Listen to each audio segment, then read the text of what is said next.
Do you know why bats come out only at night? Find out in this story.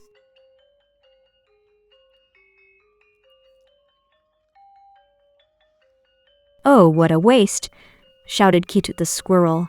She had found half-eaten rambutans scattered all over the forest floor. This was a forest called Ubud Silatan, to the south of Ubud village. Kitut and her friend Putut had come there to have lunch. They loved rambutans. In fact, the rambutan was their favorite fruit. Who could have done such a terrible thing? Asked Kitut, looking at the remains. Well, answered Putut, I'm quite certain it must have been those 3 bat brothers. They always play around here during the day, taking only a bite and dropping the fruit. Indeed, 3 bat brothers did live in the Ubud Silatan forest. The eldest was Wayan, a chunky, plump bat.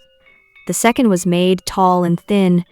The youngest was Naoman, very small, tiny in fact. But they all had one thing in common. They were selfish and rude. Even though they lived together, they were always quarreling. What a wonderful forest we live in, said Wayan arrogantly. There is so much food, we can never finish it all. You're right, big brother, said Maid. It's full of delicious things. But don't you think you're eating a little too much? Only a little too much? Laughed Naoman. You must be joking. Soon you won't even be able to fly. Slap, bang, flap flap. Another quarrel started, just as usual. Just then, Kitut and Putut arrived. Hello, bat brothers. We need to talk, said Kitut firmly. You must stop wasting food. You are scattering half-eaten rambutans everywhere. Please leave some for others.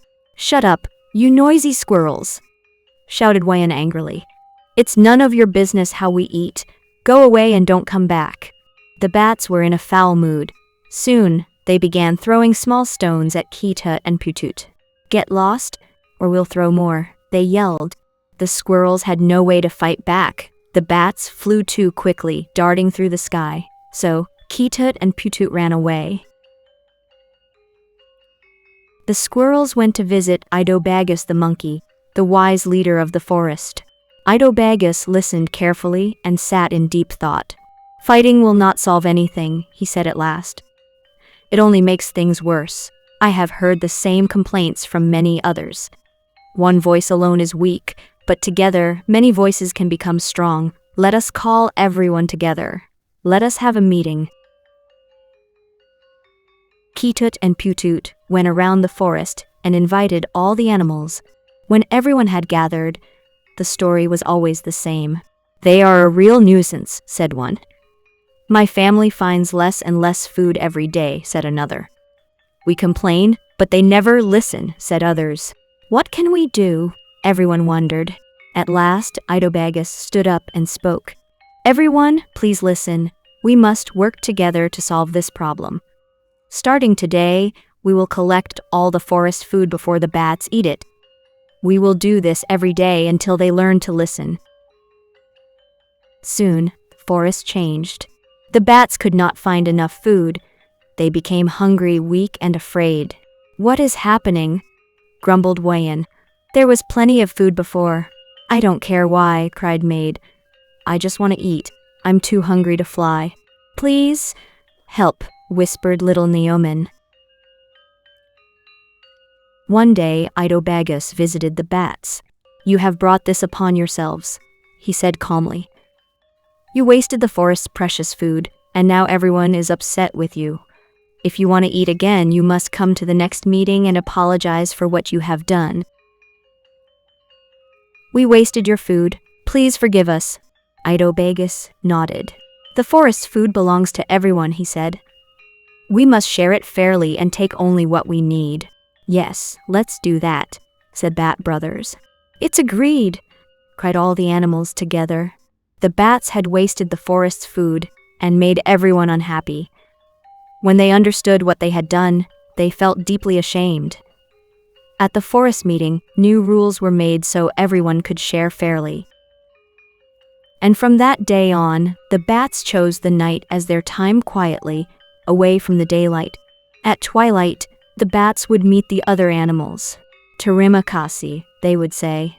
Sama-sama terima kasih, came the reply.